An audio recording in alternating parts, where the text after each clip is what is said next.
드라마 이야기를 좀 싫어하실 수도 있는데요. 혹시 요즘 뜨는 드라마 참교육이라고 보셨는지요?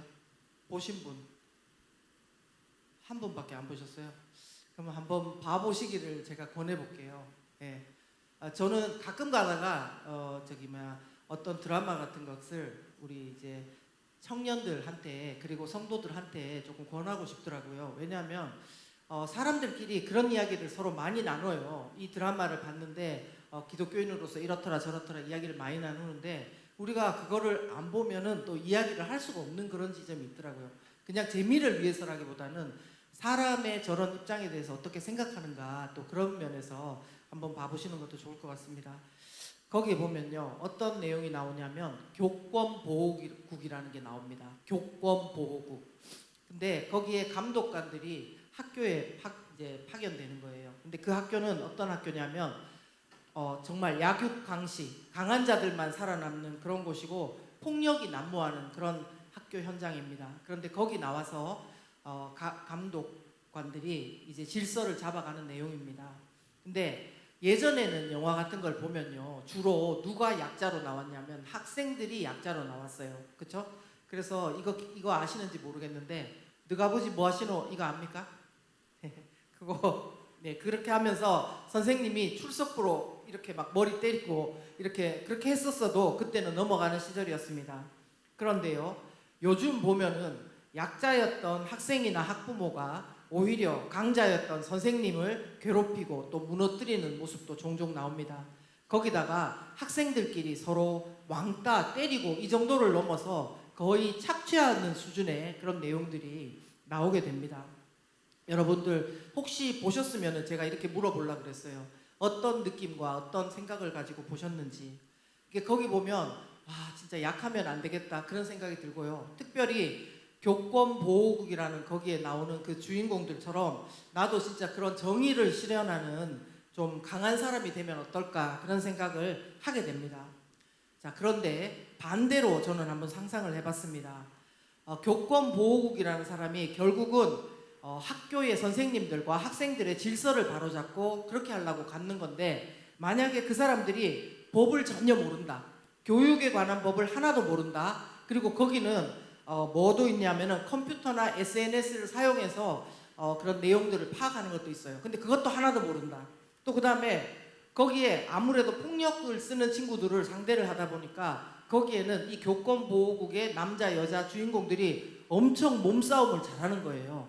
근데 반대로 이제 저 같은 사람, 저 같은 몸치인 사람이 가면은 이렇게 말하다가 잘못하면은 맞기 십상이겠더라고요. 근데 그렇게 되면은 거기 나가는 역할을 잘 감당할 수 없을 것 같습니다. 제가 왜 이런 이야기를 하냐면 어떤 면으로는요, 저는 우리 그리스도인들의 모습이 좀 이런 것은 아닌가 시니컬하게 전 좀 생각해 봤습니다. 왜냐하면 우리가 기도하고 또 마음에 또 결단하는 거는요, 나 자신도 좀 변화하고 싶고 또 가족도 변화했으면 좋겠고 더 나아가서는 내 주변이라도 좀 변화했으면 좋겠다 이런 생각들을 하는데 정작 우리는 작은 일이 있어도 넘어지기가 쉽고 세상 풍조에 휩쓸리고 또 때로는 이용당하는 약자가 될 때도 있더라는 것입니다. 이런 생각 속에서요 저는 요즘 우연히 이 목사로서의 자존심이 굉장히 상하는 그런 어떤 통계를 보게 됐습니다. 뭐냐면은요 여러분도 20대 30대시니까 잘 아시겠지만 주변에 10사람들한테 물어보십시오. 크리스찬에 대해서 어떻게 생각하는지, 신앙 가지고 있는 거에서 어떻게 생각하는지. 예.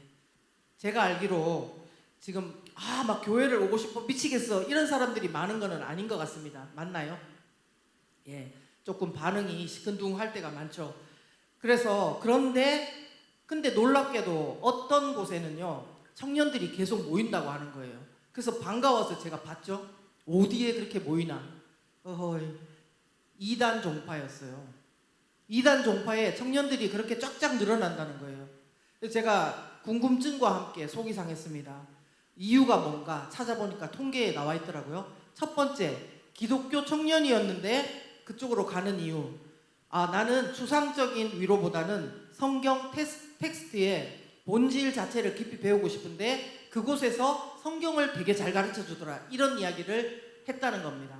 자, 그 다음에 종교가 없는 청년들은요, 나는 성경 속의 이야기가 역사적으로 이렇게 딱딱 맞아떨어지는 그런 이야기를 듣고 싶은데 좀 그런 이야기가 별로 없고 그냥 요새 이야기가 말씀하는 게 좀 이상한 것 같아.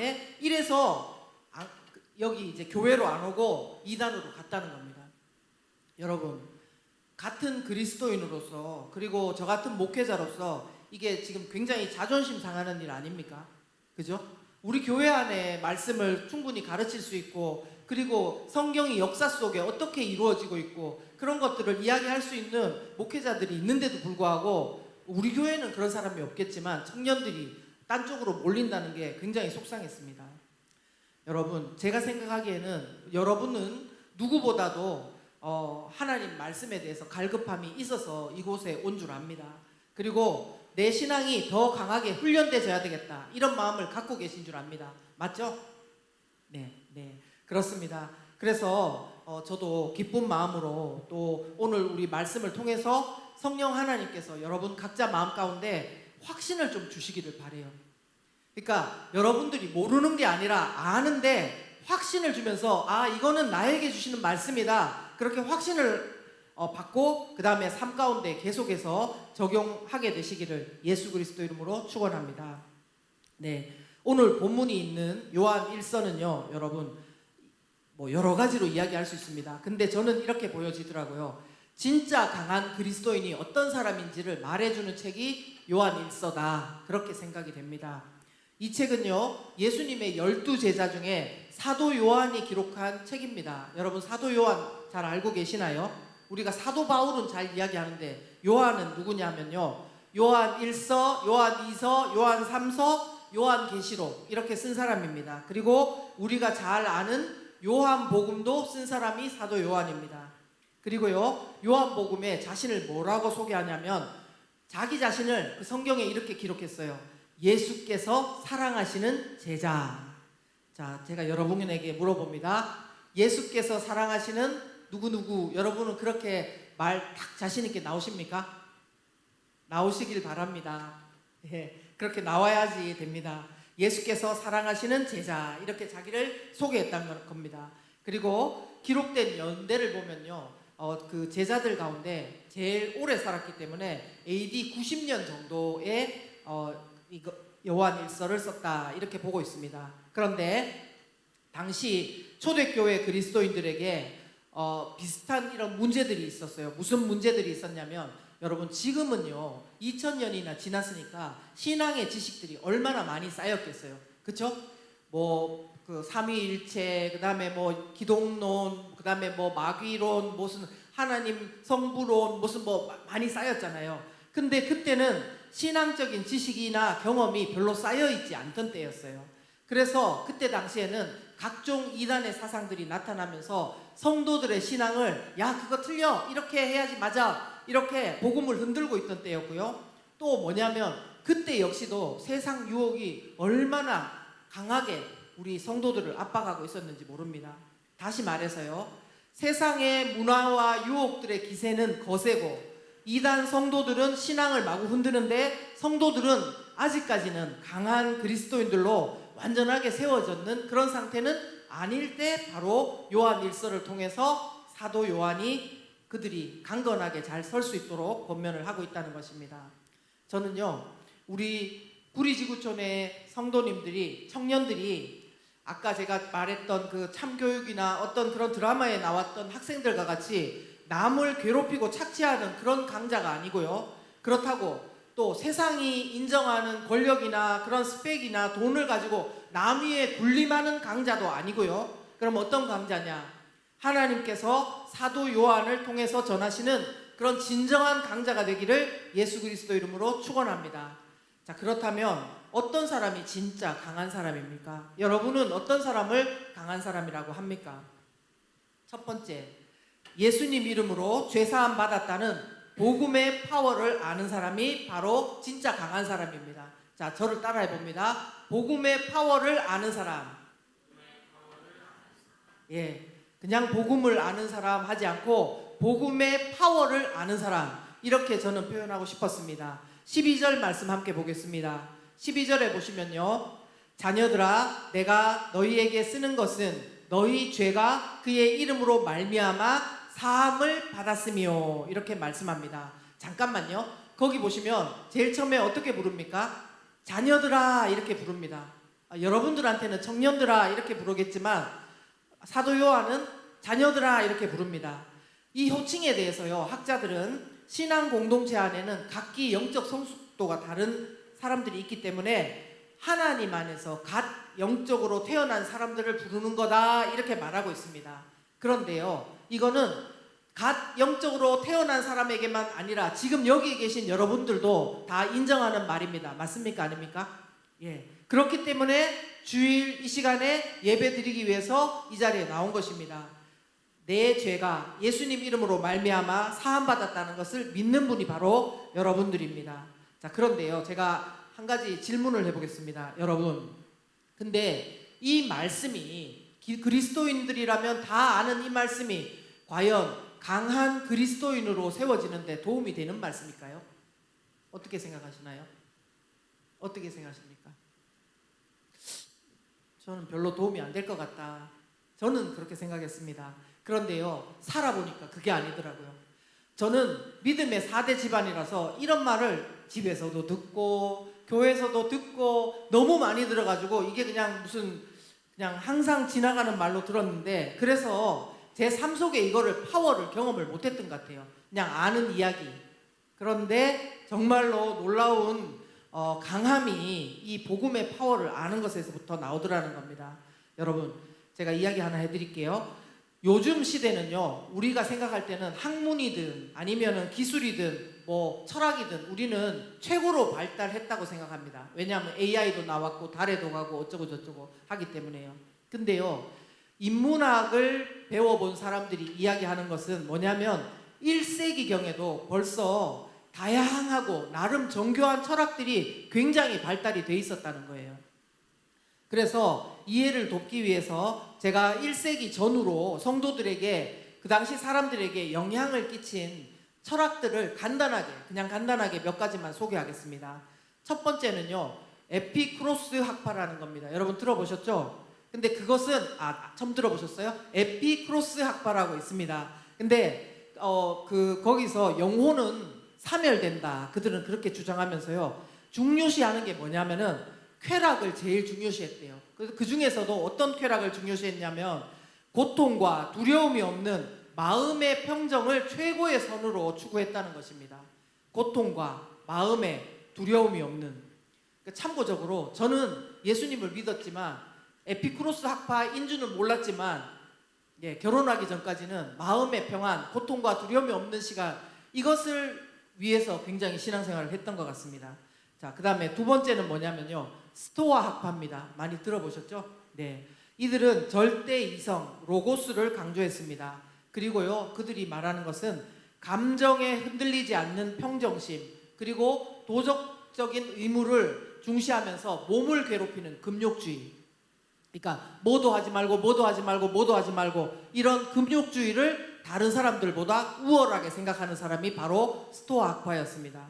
그 다음에 세 번째 뭐냐면 바로 그때 당시에 굉장히 악영향을 끼치는 사람들이 있었는데요, 많이 들어보셨을 거예요. 영지주의예요. 뭐라고요? 영지주의. 이들은요, 이원론에 심하게 적용합니다. 그러니까 영은 선하고 물질이나 육체는 악하다, 이렇게 주장을 하면서 비밀스러운 영적 지식이 있어야지 구원을 받는다, 이렇게 주장을 했다는 겁니다. 그러면서 교회 안에 굉장히 큰 혼란과 그런 논쟁을 일으켰다는 것입니다. 여러분, 왜 사도 요한이 자녀들아 부르면서 제일 먼저 너희가 예수님 이름으로 말미암아 죄사함 받았다, 이걸 가르쳐 주느냐? 그 이유가 뭐냐면요, 복음 위에 분명히 서기를 바라고 있기 때문입니다. 구원은요, 그 철학 사상을 가진 사람들이 주장하는 것처럼 어떤 비밀한 특별한 지식이 있어야지만이 구원받는 게 아니고요, 또 그 다음 뭡니까? 마음의 평화를 누리는 사람이 더 우위에 있는 것도 아니고요, 로고스나 도덕주의나 금욕주의를 실천할 수 있는 사람이 신앙적인 우위에 있는 것이 아니라는 것입니다. 오직 예수 그리스도 이름으로 말미암아 죄사함 받고 구원함을 얻어서 하나님의 자녀가 되었다. 이것을 아는 것이 가장 중요하다는 것을 말하는 것입니다. 저는 조금 전에도 제 이야기를 했지만 마찬가지입니다. 요즘 상황을 돌아보면요. 지금 무슨 에피크로스 학파, 스토아 학파 이런 이야기를 구시대적으로 하는 사람은 없을 겁니다. 근데 알게 모르게 이런 철학들이 현대를 살아가는 여러분들, 그리고 40대들, 50대들, 60대들, 70대들 가운데도요, 강력한 동기가 되어서 스며들어 있습니다. 예를 들면 아까 저처럼 에피크로스 학파라는 단어는 사용하지 않지만 하나님의 뜻과 그 마음보다는 내 마음의 평화와 내 안정과 내 쾌락을 더 우선시하고 고통과 두려움이 없는 상태가 되기 위해서 말씀을 보고 기도하고 수고하는 이런 사상에 제가 물들어 있는 것처럼 이런 사람들이 교회 안에 많다는 것입니다. 또 무엇입니까? 요새는 대문자 T다, T 뭐 이렇게 이야기하는데 논리적인 것을 최고로 여기는 사람들이 있습니다. 그러면서 내 몸을 내가 괴롭히면서 금욕주의만이 신앙의 최고봉인 것처럼 생각하는 이들이 많은 것입니다. 그래서 어떤 현상이 벌어지냐면요, 하나님의 말씀을 중심으로 철학을 봐야 되는데 그게 아니라 이런 철학 사상들, 우리한테 스며들어 있는 이런 생각들을 가지고, 가치관을 가지고 하나님의 말씀을 해석하고 내가 좋은 만큼만 취사 선택한다는 것입니다. 이것이 바로 우리 현대인들이 가지고 있는 문제라고 생각합니다. 그런 면에서 저는 오늘 다시 한번 사도 요한의 권면처럼 자녀들아, 뭡니까? 너희가 예수 그리스도로 말미암아 죄사함 받았다는 것, 그것이 정말 중요하다. 영적으로 태어나야 된다. 만약에 안 태어났으면 태어나야 되고요. 태어났다면은 다시 한번 이것을 내가 다른 것 때문에 이 자리에 있는 것이 아니라 복음 때문에 이 자리에 있구나, 이렇게 다시 기억하실 수 있기를 바랍니다. 여러분, 이 단순한 영적 진리가 가장 강력한 것입니다. 이 복음으로 무장할 때 또 무장이 되고 강할 수 있는 것입니다.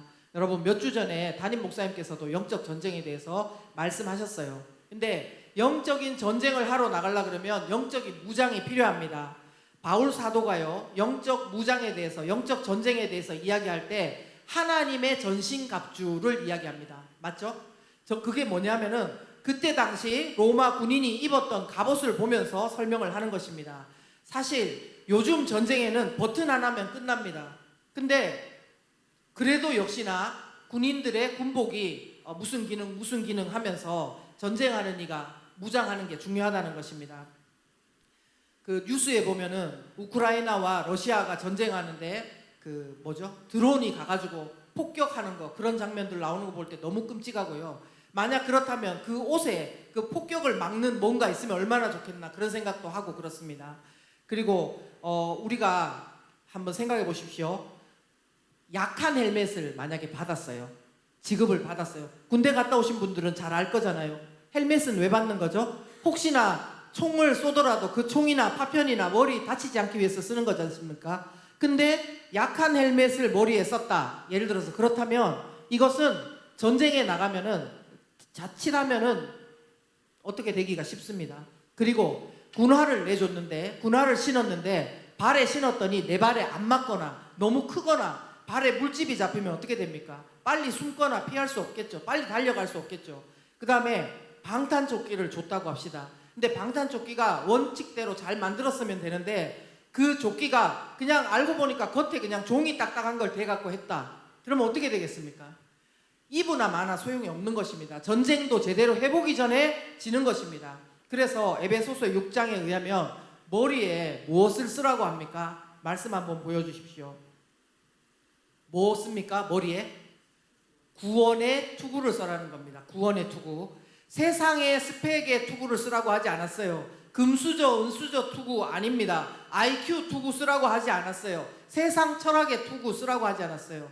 근데 우리는 그게 우리를 보호할 줄 알고 쓰고 있는 경우가 많다는 겁니다.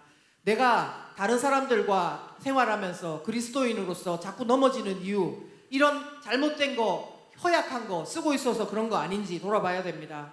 자, 신발은 어떤 거 신으라고 하십니까? 말씀 띄워주십시오. 뭡니까? 평안의 복음이 준비한 것으로 신을 신고. 여러분 한 번만 더 크게 읽어주십시오. 시작. 평안의 복음이 준비한 것으로 신을 신고. 자, 그런데 우리는 자기계발서나 방송에서 나와서 하는 이야기를 들으면 부지런해야 된다고, 성실해야 된다고 그런 신발을 신습니다. 경험 많이 해봐야 된다고 그런 신발을 신습니다. 그 말이 틀렸다는 게 아니라 그것만 신고 그것만 알고 있을 때 우리는 세상 사람들이 나자빠질 때 우리도 나자빠질 수밖에 없는 것입니다. 자, 그 다음에 중요한 심장이 있는 가슴은 무엇으로 덮으라고 말씀하십니까? 에베소서 6장 14절 보겠습니다. 뭘 붙여요? 그런즉 서서 진리로 너희 허리띠를 띠고 뭐로 붙여요? 의의 호심경. 이거를 그림을 찾아보면 어떤 사람은 이게 뭐 거울처럼 돼 있다, 어떤 사람은 뭐 천이다 이렇게 하는데요. 중요한 것은 거울인지 천인지가 중요한 게 아니라 이 의가 뭐냐는 겁니다. 여러분, 우리가 거룩하고 우리가 도덕적이고 우리가 뭐 말씀 잘 지켜서 얻는 그런 의면은 안 됩니다. 왜 안 되는지 아세요? 내가 잘할 때는 방패가 될 것 같아요. 근데 우리 서로를 돌아보지만 우리 넘어질 때 있습니까? 없습니까? 있죠. 영적으로 낙심할 때도 있죠. 그럴 때는 우리를 지켜줄 수가 없는 거예요. 그러니까 의의 호심경을 가슴에 붙이라. 그거는 뭐냐면은 예수 그리스도의 의만이 우리의 가슴을 보호하는 호심경이 된다는 것입니다. 아멘. 예, 이러면 복음이 우리의 강함에 중요한 것입니까? 안 중요한 것입니까? 여러분, 너무 중요한 것입니다. 그러니까 기초인데 이 기초를 우리가 어떻게 적용하고 있는지, 삶 가운데 생각 속에 어떻게 적용하고 있는지를 봐야 된다는 것입니다. 이것들을 망각하고 뭐 성공했는 사람, 무슨 몇 개의 스펙 어떻게 됐는 사람, 그 사람들이 말하는 철학, 평안, 논리, 도덕, 금욕주의 이런 걸로 우리 머리와 가슴을 덮고 있고 우리의 신발을 신고 있다면 우리는 넘어질 수밖에 없는 것입니다. 보기 좋은 모습을 했는데 그리스도인으로서 하나님께서 이미 주신 복음의 신발, 의의 호심경, 구원의 투구, 진리 이렇게 무장하지 못하고 우리가 전쟁도 하기 전에 쓰러지는 것입니다. 그러므로 복음의 그 파워로 다시 무장하시는 여러분 되시길 예수님 이름으로 축원합니다. 자, 그러면 두 번째, 이제 사도 요한을 통해서 전하시는 진짜 강한 사람 어떤 사람입니까? 첫 번째는 복음의 파워를 아는 사람입니다. 두 번째는 뭐냐면요, 하나님과 끊임없는 사귐의 파워를 아는 사람입니다. 끊임없는 사귐의 파워를 아는 사람. 요한 1서에 대해서 많은 성경학자들의 연구가 있습니다. 그 중에서도 주제를 여러 가지로 말했는데요, 저는 참 좋아하는 주제가 있습니다. 이게 뭐 제가 좋아한다고 맞고 안 좋아한다고 틀린 건 아닌데 근거 있게 학자들이 주장한 겁니다. 요한 1서를 뭐라고 표현했냐면 하나님과의 사귐의 책이다. 뭐라고요? 하나님과의 사귐의 책이다. 그렇게 말했습니다. 앞서도 소개했지만 요한 1서를 기록한 사람은 사도 요한입니다. 그가 자신을 뭐라고 했다고 했죠? 예수께서 사랑하시는 제자, 자기가 그렇다는 것입니다. 그는 자신의 정체성을 이해할 때 예수님이 사랑한 제자라고 표현했습니다. 그에게 있어서 성도의 강건함은 하나님과의 사귐, 친밀한 교제를 빼놓고는 말할 수 없는 것입니다. 요한 1서 1장 3절에서 4절 말씀 함께 읽어보겠습니다. 요거는 제가 먼저 읽고 여러분들이 4절 읽어주시면 됩니다. 우리가 보고 들은 바를 너희에게도 전함은 너희로 우리와 사귐이 있게 하려 함이니 우리의 사귐은 아버지와 그의 아들 예수 그리스도와 더불어 누림이라. 아멘. 기쁨이 충만하기 위해서 누구를 사귀라고요? 우리는 여러분도 다 포함됩니다. 저기 있는 목사님도 마을장님도 다 포함됩니다. 다 서로 사귀는데 누구와 사귀어요? 아버지와 그의 아들 예수 그리스도와 더불어 사귀는 것을 우리가 누려야 된다는 것입니다. 사도 요한은 우리가 하나님의 강한 사람으로 세워져 가기를 원하면, 기쁨이 충만하기를 원하면 하나님과 그의 아들 예수 그리스도와 더불어 사귀라 이렇게 말씀합니다. 14절 상반절 한번 읽어보겠습니다. 한번 이거는 읽어주세요. 여러분들이 큰 소리로. 시작. 아멘. 아까는 자녀들이었는데요, 이번에는 아이들아 이렇게 부르고 있습니다. 이것이 무슨 의미가 있나요? 학자들은 의미가 있다고 합니다.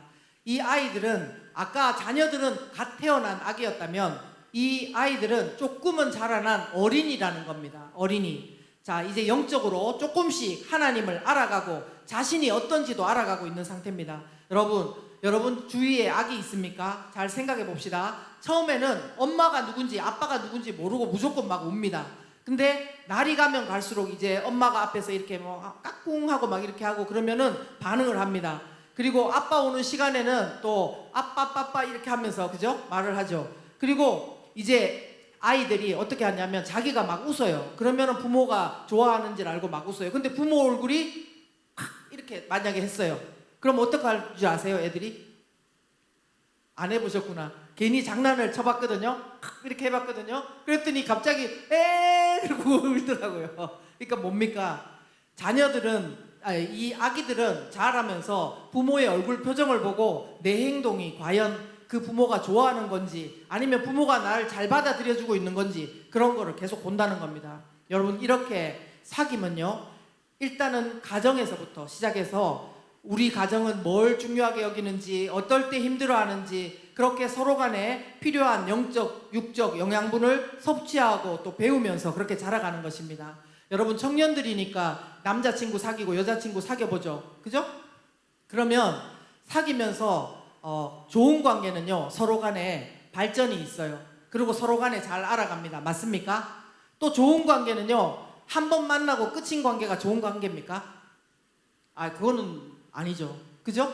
계속해서 만나고 그 다음에 사귀면서 자기만 아는 거 오래 갈 수 있을까요? 안 되겠죠. 어떻게 알아가야 돼요? 서로 알아가는 관계가 건강한 사귐의 관계라는 것입니다. 여러분, 사귐이요, 전쟁은 아닌데 제가 또 좋아하는 한 구절을 인용하고자 합니다. 그 손자병법 아시죠? 손자병법. 거기에 보시면 중국의 전략가 손무라는 사람이 이렇게 말했습니다. 한번 띄워주세요. 자, 읽어봅니다. 시작. 지피지기 백전불태. 지피지기 백전, 우리는 뭐라고 알고 있었습니까? 근데 승이 아니더라고요. 이거는 이제 우리가 상대방을 알고 나를 알면 나는 무조건 이긴다 이런 마음으로 했는데 사실은 그게 아니라 저대로입니다. 상대를 알고 나를 알면 100번을 싸워도 어떻다고요? 위태롭지 않다. 좋은 위치를 선점한다 이겁니다. 그래서요, 상대를 모르고 나만 알면은 한 번 이기고 한 번 진다. 그 사람이 그렇게 표현했고요. 상대도 모르고 나도 모른다. 그러면 싸움마다 위태로워진다는 겁니다. 관계를 생각해 보시라니까요. 이렇게 서로 관계가 있는데 상대는 모르고 나만 알면은 어떨 때는 내가 이기고 어떨 때는 상대방이 이긴대요. 근데 상대도 모르고 나도 몰라. 이런 사람들이 결혼하면 어떻게 되는 건 줄 압니까? 왕자와 공주가 결혼해가지고 아주 그냥 가정이 위태롭습니다. 이러면 안 됩니다. 진짜예요. 진짜입니다. 그래서 상대를 알고 나도 아는 것이 정말 중요하다는 겁니다. 물론요, 이 상대가 뭐 하나님을 제가 적으로 말하는 건 아닙니다. 우리가 이 세상에서 누구보다 알아야 될 사람이 있다면 그분은 바로 하나님이십니다. 그리고요, 또 누구보다 알아야 될 사람이 있다면 내 옆에 있는 사람이 아니라요, 나부터 먼저 알아야 돼요. 우리 청년들이 부모님 세대에 가장 답답한 거 뭔지 제가 이야기해 볼까요? 엄마 뭐 좋아해? 몰라. 엄마 뭐 하고 싶어? 몰라. 답답하다고 그러죠. 그게 아니라 자기가 뭘 좋아하는지, 내가 어디에 약점이 있는지, 나는 이런 거를 잘할 수 있다는 이런 거를 알아야 돼요. 이거는 여러분도 마찬가지예요. 근데 자기만 알아서는 안 돼요. 뭐도 알아야 됩니까? 하나님이 어떠신 분인지도 알고 나도 알아야지 이게 100번 싸워도 위태롭지 않다, 그런 것입니다. 이게 제가 지금 손자병법으로 이야기하니까 저 목사님 이상한데 그렇게 할 수도 있는데요. 그거 아니고요. 존 칼빈이라는 사람이 그에 져서 기독교 강요를 썼습니다. 근데 저는 그 제1권 1장을 엄청 좋아합니다. 왜 좋아하냐면 바로 하나님을 아는 지식과 나를 아는 지식이 연결되어 있대요. 여러분, 이거 아셨어요? 하나님을 아는 지식이 나랑 무슨 상관이지? 나를 아는 지식이 하나님과 무슨 상관이지? 그런데요, 인생을 살아보면서 신앙생활을 해보고 말씀을 적용해 보니까 알겠더라고요.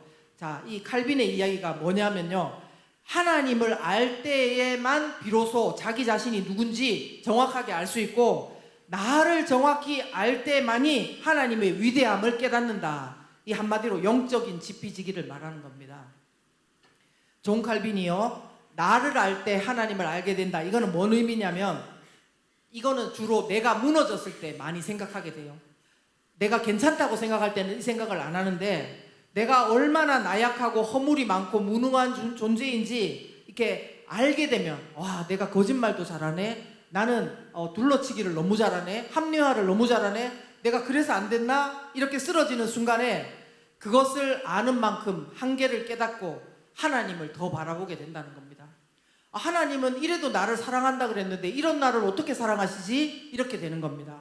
자, 반대로 똑같은 이야기지만 하나님을 우리가 배웁니다. 하나님의 거룩하심, 위대하심, 여러분들을 붙잡으면 놓지 않는다는 것 배웠습니다. 그런데 그런 하나님인데 내가 얼마나 추악하고 부정한지를 알아가는 겁니다. 우리가요, 서로 사람끼리 비교하면 비교 좀 됩니다. 왜냐하면 내가 이 사람보다는 이건 좀 낫는 것 같거든요. 그러니까 우리가 이게 고개가 이만하면 의롭다, 이만하면 괜찮다, 이렇게 올라갑니다. 그런 자만심을 가지기 쉬운데, 아까도 말씀드렸지만 그런 거를 가슴에 붙이고 사는 순간 넘어지는 거는 시간 문제입니다. 그게 아니고요, 온전한 의가 되시는 주님, 그 하나님을 아는 순간 이사야가 어떻게 고백했습니까? 6장에 보면은 화로다, 나는 망하게 되었도다, 그러면서 엎어진다니까요.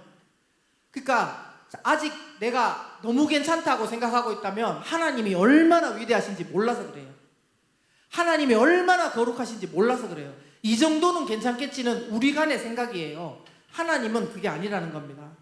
자, 이렇게 우리가 하나님 안에서 계속 하나님도 알아가고 나를 알아가면서 자라갈 수 있기를 예수님 이름으로 축원합니다. 여러분, 말씀만 가지고 알라고 하지 말고요, 교회만 해서 알 수 있는 게 아니에요. 여러분 모든 삶의 현장에서 내가 어떤 사람인지 알아가게 되기를 정말로 축복합니다. 자기 객관화라고 말하죠. 우리는 너무 자기 위주로 생각하는데 그게 아니라 하나님을 더 알게 되고 반대로 나를 알게 되면서, 와, 내가 진짜 지금까지도 용서를 못하고 있구나, 20년 지났는데 아직도 내가 그 소리 똑같은 소리 하고 있구나, 이런 거 알게 되기를 원합니다. 근데 이런 내가 갑자기 어떤 청소년을 봤는데 그 청소년을 보면서 눈물을 흘린다? 이건 왜 이렇지?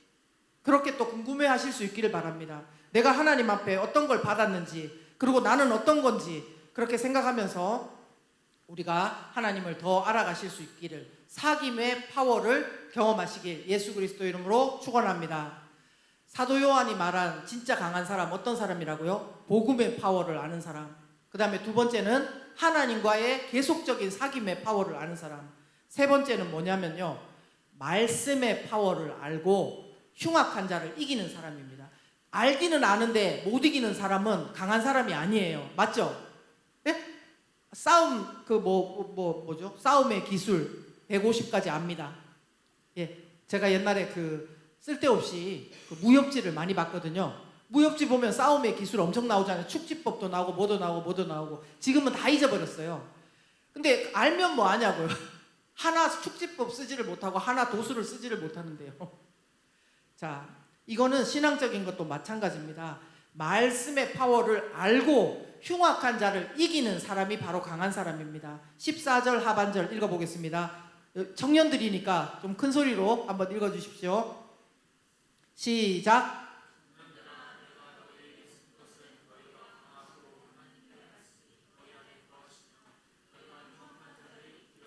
예, 그대로 좀 띄워주십시오. 자, 이제 사도 요한은요, 아까는 뭐라고 불렀어요?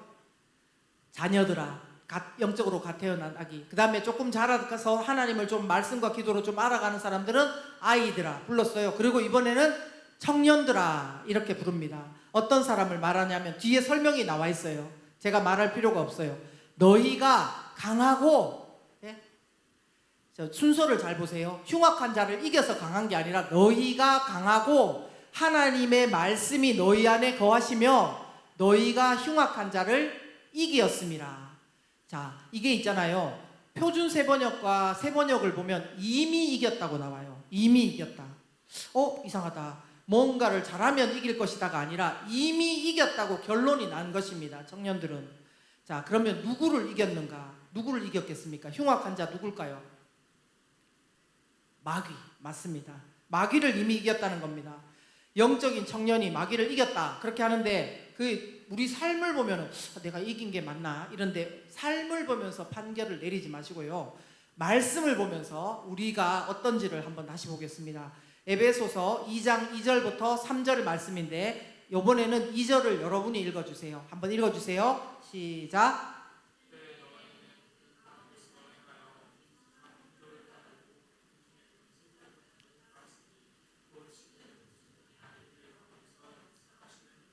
전에는 우리도 다 그 가운데서 우리의 육체의 욕심을 따라 지내며 육체와 마음에 원하는 것을 하여 다른 이들과 같이 본질상 진노의 자녀이었더니. 아멘. 그렇습니다. 그전에는 우리도 그때는 어땠다고요? 세상 풍조를 따르고 공중 권세 잡은 자 마귀를 따르고 살았다는 겁니다. 내가 느끼지 못했을지라도 그 수하에 우리가 있었다는 겁니다. 전에는 우리도 다 그 가운데서 우리 욕심을 따라서 지내며 육체와 마음에 원하는 것을 하는 본질상 진노의 자녀였다는 것입니다. 여러분, 이것이 성경이 말하는 우리였어요. 그런데 이제 어떻게 됐는가가 중요합니다. 우리를 보고 말씀을 해석하는 것이 아니라 말씀을 보고 우리를 해석해야 됩니다. 에베소서 2장 4절 5절 말씀. 긍휼이 풍성하신 하나님이 우리를 사랑하신 그 큰 사랑을 인하여 허물로 죽은 우리를 누구와 함께 살렸고요? 그리스도와 함께 살리셨고 너희는 은혜로 구원을 받은 것이라. 아멘. 그렇습니다. 말씀대로입니다. 이제는요, 우리는 공중권세 잡은 자 마귀의 종이 아닙니다. 이제는 우리는 자유함을 입었어요. 그리고 의의 종이 됐는데 자발적인 감사하는 그런 하나님의 종이 되었습니다. 여러분, 마귀는요, 이 세상이 끝날 때까지, 마지막 날이 오기 전까지 잠시나마 이 땅의 공중권세를 잡고 있습니다. 이 땅의 무지한 영혼들을 마지막 날에 지옥으로 같이 끌고 가고자 안달이 난 것이 바로 마귀입니다. 그리고 그리스도인들이 세상의 소금과 빛으로 쓰임받지 못하도록, 강하게 일어서지 못하도록, 그 영향력을 끼치지 못하도록 오늘도 방해하는 것이 바로 마귀입니다. 그것을 우리가 알아야 됩니다. 그러나 다시 한 번 더 성경에서 분명히 말씀하셨습니다. 예수께서 십자가에 못 박히실 때 마귀는 끝이 난 것입니다. 이거를 창세기 3장 15절에 원시 복음을 표현을 하면은 머리를 상하게 한 것입니다. 이미 머리를 밟은 것입니다. 누가요? 예수님께서 마귀의 머리를 밟은 것입니다. 그러므로 이제 영적인 청년이 이겼다는 것은 그 사람이 뭘 잘해서 이겼다는 게 아니라 예수 그리스도와 연합한 우리 모두는 이미 흉악한 마귀를 이긴 자가 된 것입니다. 아멘. 네, 이것이 정말 놀라운 일입니다. 여러분, 서로 사랑하는 사람끼리도요, 사랑을 자꾸 확인해야 됩니다. 이거는 여자들만 그런가요? 저는 그런 건 아닌 것 같아요. 말은 여자들만 듣기를 원하는지 몰라도 행동이나 느낌 속에 사랑이 안 묻어나면은 마음이 씁쓸해지는 것이 사람의 일반적인 것입니다. 그러므로 우리가 말씀을 통해서, 하나님과의 사귐을 통해서 계속해서 이것들을 확인해야 됩니다. 여러분, 예수님도 말씀으로 마귀의 시험을 이기셨습니다. 공생애를 시작하시면서 40일을 광야에 줄이셨다고 했어요. 그때 어떻게 이겼습니까? 알고 있죠? 말씀으로 이겼습니다. 근데 그것만 알고 있으면 안 돼요. 마귀가 말씀을 인용하고 정죄하고 부추긴다는 걸 알아야 돼요. 여러분한테 그런 식으로 다가온다 이 말입니다. 예수님은 하나님의 아들이십니다. 맞죠? 근데 꼭 마귀는 그런 거를 걸고 이야기를 해요. 지금 40일간 굶어서 예수님도 배가 고픕니다. 목이 마릅니다. 그쵸? 근데 하나님의, 이렇게 말합니다. 마귀가 네가 하나님의 아들이여든 명하여 이 돌들로 떡덩이가 되게 하라. 예, 이 말씀을 가지고 우리의 삶에서 해석을 해야 되는 겁니다. 우리가 받았던 말씀을 비웃으면서 뭔가 정죄가 있다, 그거는 내가 하는 것이 아니라 마귀가 우리 가운데 주는 것입니다. 그러므로 우리는 예수님처럼 말씀을 가지고 들어오더라도 더 정확한 주님의 말씀을 가지고 그 시험을 이겨나가야 됩니다. 예수님이 뭐라고 하셨습니까? 예수께서 대답하여 이르시되 기록되었으되 사람이 떡으로만 살 것이 아니요 하나님의 입으로부터 나오는 모든 말씀으로 살 것이라 하였느니라 하시니. 아멘. 그렇습니다. 여러분, 마귀의 정죄, 그 다음에 죄책감, 그 다음에 시험들, 말씀의 파워를 경험하면서 이기시기 바랍니다. 자, 그렇다면 여러분들이 말씀의 파워를 이미 경험하고 살아가실 수도 있습니다. 그런데 우리가 멈춰지는 지점이 있는데 뭐냐면요, 아까도 말했지만 우리의 상황이 말씀하고 너무나 다른 것 같은 것입니다. 자, 예시지만 우리가 또 품고 가야 될 말씀이 있어서 한번 보겠습니다. 뭐냐면요, 고린도 후서 6장 8절 후반부터 10절 말씀에 이렇게 돼 있어요. 우리는 속이는 자 같으나 참되고 무명한 자, 이름이 없는 자 같으나 유명한 자요, 죽은 자 같으나 우리가 살아있고 징계를 받는 자 같으나 죽임을 당하지 아니하고 근심하는 자 같으나 기뻐하고 가난한 자 같으나 많은 사람을 부요하게 하고 아무것도 없는 자 같으나 모든 것을 가진 자로다. 이게 누구 보고 하는 말씀이냐면 우리 그리스도인들을 보고 하는 말씀이에요. 근데 여러분, 이 말씀을 분명히 받았는데, 우리가 받았는데 때로는요, 저는 그렇더라고요. 내가 이게 지금 정말 정직하게 하는 건 맞나? 내가 속이는 자가 아닌가? 내가 정말 좀 무명한 자 같이 이렇게 돼버린 건 아닌가? 지금까지 저 60까지, 이제 60이거든요. 60까지 왔는데 뭐 나 이름 아는 사람 별로 없는데, 예를 들어서 이런 낙심에 빠진다면 저는 제가 무명한 자 같을 겁니다. 그리고 근심하는 자 같고 가난한 자 같고 아무것도 없는 자 같고 그렇게 낙심에 빠질 때가 있습니다. 그러나 하나님은 뭐라고 표현합니까? 너희는 무명한 자 같으나 유명한 자다. 그죠? 그리고 또 뭐라고 말씀하셨습니까? 죽는 것 같으나 살아있고 징계를 받는 것 같으나 죽임 당하지 않았고 근심하는 것 같으나 항상 기뻐하고 가난한 것 같으나 많은 사람을 부요하게 하고, 자기만 부자도 아니에요. 많은 사람을 부요하게 하고 아무것도 없는 자 같으나 모든 것을 가진 자로다. 이 여러분에게 오늘 주시는 말씀으로 또 받을 수 있기를 바랍니다. 여러분, 유명한 자 맞죠? 아멘. 나를 보고 말하는 게 아니라 말씀이, 여러분 살아있는 자 맞죠? 예. 그리고 근심하는 자 같으나 항상 기뻐하는 자 맞죠? 예. 잠시가 아니라 한참 기뻐할 수 있습니다. 우리는 나만 부유하게 되는 것이 아니라 다른 사람도 부유하게 할 수 있는 사람이고 많은 것을 가진 사람입니다. 그리고 오늘 말씀 제목대로 여러분들은 약한 것 같으나 이미 강한 사람입니다. 무슨 근거로요? 복음을 가졌기 때문에, 하나님과 사귀어 가고 있기 때문에, 이게 연속선으로 계속 가고 있기 때문에, 말씀의 파워를 가지고 흉악한 자를 이겨가고 있기 때문에. 많이 졌을지는 몰라요. 제가 그 횟수는 다 못 셌어요. 근데 저도 많이 졌어요.